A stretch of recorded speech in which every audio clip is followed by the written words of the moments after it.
want to talk about game 2 from your match, because I think that was a real blow up of a game. Firstly, were you expecting Ding to go for the knight off today? Oh, not at all. I was expecting him to continue with the Berlin as he has for most of these online tournaments. So that definitely came as a surprise. And then you slowed down a little bit when he went h5. What were you thinking at this moment? I don't know. I was thinking of different move orders and exactly how I was going to play. That's Why are you about smiling it. right now? Sorry? I thought you had a smile when you were looking at the h5 move, and I was wondering if you were thinking about something about the game. Oh, no, it's I just noticed that Hikaru actually played h5 at almost the exact same moment. That was the thing. All right, at the same moment. Since you were Okay, we're asking gonna keep about an eye. h5. Yes, No, we're but gonna. I think in general, Ding played the opening inaccurately, and I was significantly better after the opening. But then, of course, at some point he got back in the game, and I don't know, we got an ending that should have been kind of equal, and then I just suddenly won it. So Yeah, we but want to talk about this moment, Magnus. Here you played Rook F3. Did you consider Rook F7 here? obviously, that's what I spent my time looking at. But I just felt that my position was so good that there was no reason to go for it unless I was sure it was winning. So one line I was considering here was check, king g7, and then queen e7, followed by knight e5. And I felt as though if d5, bishop b3, I'm probably significantly better. There are lines like rook h7 and also queen b7 intending to take the bishop on b3. But they both looked pretty great for white.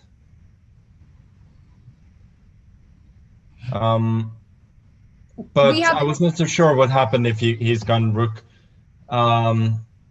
If he goes rook h7 instead of knight instead of d5.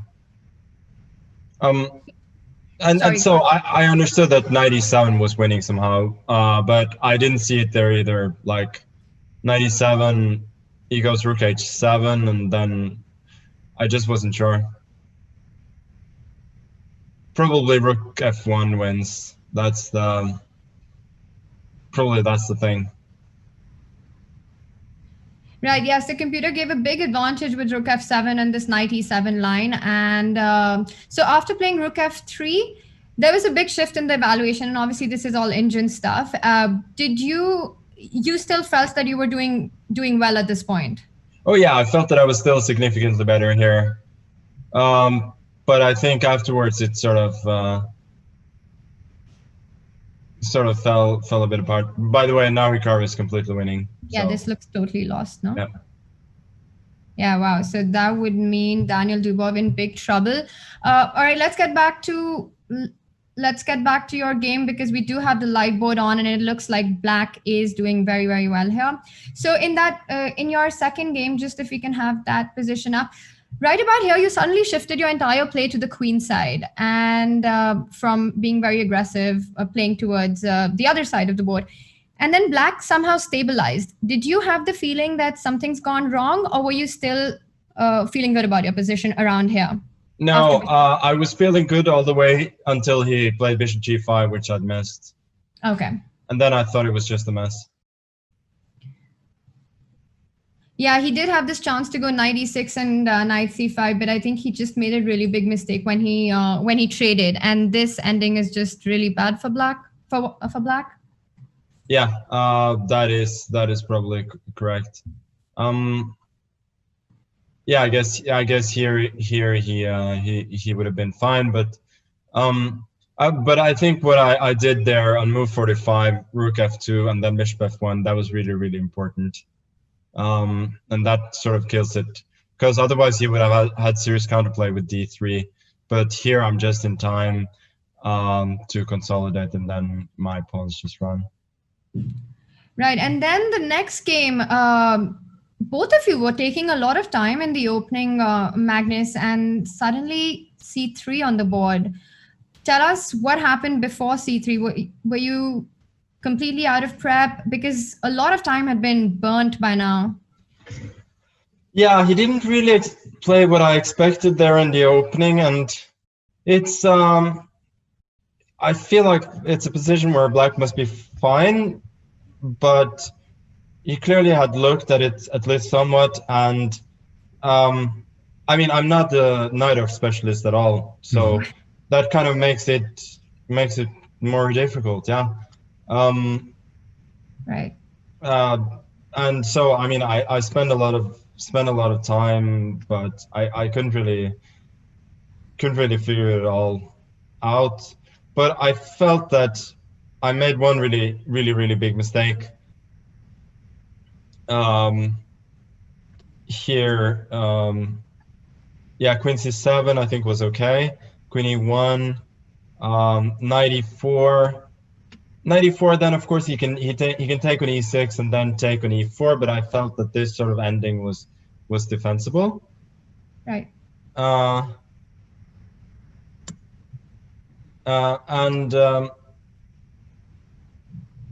yeah, so he went to H4, which of course surprised me a little bit. And Queen B7 was just really bad.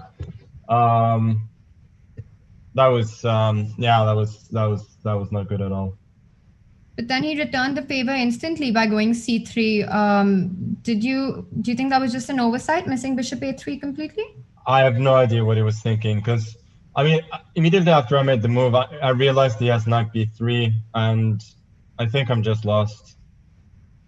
Yeah. If, for instance, bishop E3, queen E3, I have no counterplay. And also, if I move the bishop, he has bishop D4, and he probably just wins. So that was really bad, and that's where the game just turned on one move, I think. Right. And with that, you've taken a 2-1 lead in the match, starting the match, playing catch up, then you won 2 sets in a row. What's your take on this entire best of 5 longer match format? And just a quick update for our viewers that we do have a result. Hikaru Nakamura did win that endgame, and which means Daniel Dubov, to have any hope of continuing the tournament, he has to win the next game on demand and take it to the tiebreak, because Daniel is playing catch up for 2 sets. If Hikaru Nakamura wins today, he goes into the finals. Magnus, what's your take on this set of 5 format, which is longer than what we've seen on the tour previously? I think for the final, it's fitting that we have more matches and more chess. So I think it's great. It's great, but you would have been in, was it best of 3? Well, we'll see. Maybe I'll be in with the best of 5 as well. All right, we're going to wish you all the best for that. And I'm going to hand it over to Yas and Peter if they've got any questions for you. Thank you and congratulations.